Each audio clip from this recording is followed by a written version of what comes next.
Welcome to another cooking video. Are you ready to learn a mouth-watering dish that will impress your family and friends? Well, we have today a fantastic video that will transform a humble rump steak into a gourmet dish that you can find in many restaurants. Yes, that's right. We're going to show you how to turn a cut of beef that is typically used for stews and pulled pork and elevate this to a whole new level of deliciousness with just a few simple steps. You will be able to recreate this dish with just looking at the video and impress everybody. So buckle up and get ready to learn how to make this restaurant-worthy dish in the comfort of your own home. So let's start cooking.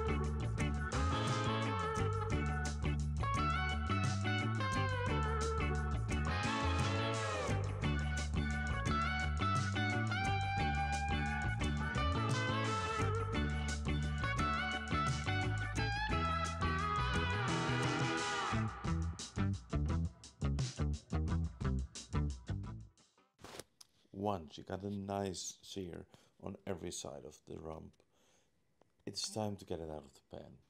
But that's not where it ends. We're not gonna leave all these precious meat juices go to waste. Simply pour a little bit of water in the pan and bring it to the boil so that all the nice flavors that is stuck at the bottom will get into the water, and we will use that later in a bit. Now it's time for the easiest part. It's time to set up the pressure cooker. Now, if you're lucky enough, you still might have some leftover jus of sauces in your freezer, and this would be a great time to use it. But if you don't, no worries. We will add some stock cubes from the supermarket to the cooker that will infuse the meat with delicious flavors as well. Once everything is in the pressure cooker, put the timer on 60 minutes, high pressure, and just let the magic happen.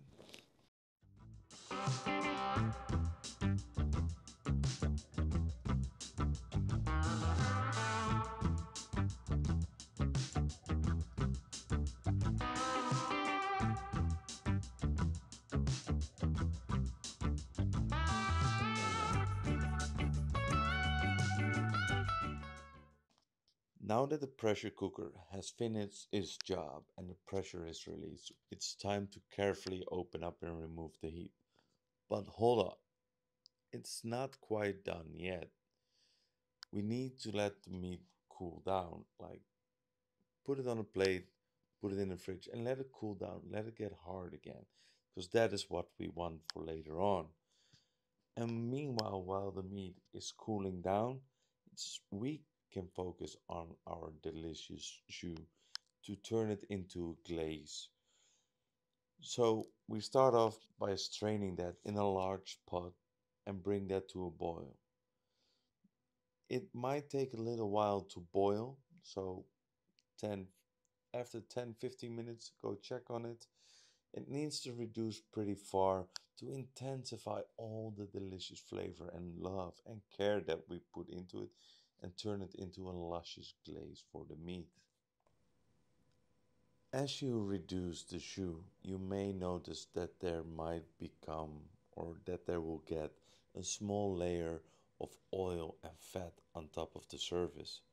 If you prefer, you can carefully take it off. You can make it a much leaner and a much clearer glaze out of it. But if you don't, it's more than okay. It will get a different kind of depth and you won't notice as much in the end result. But if you would like to reuse this sauce again, then it might be nicer to skim it off because for different purposes later on.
Once the meat has enough time to cool down, it's time to finish the dish.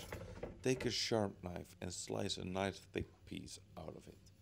This will give you a perfect amount to fry up the meat and not be afraid that you will tear it apart.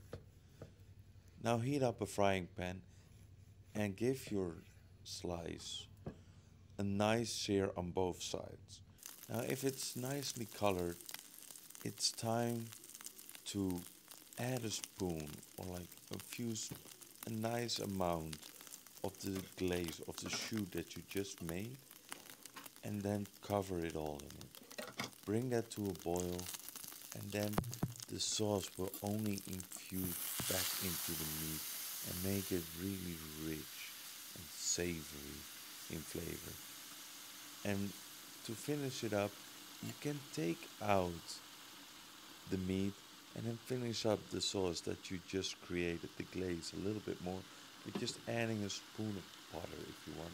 It will make it more rich and thicker and will glaze out nicely over the meat once you pour it over the meat back on the plate.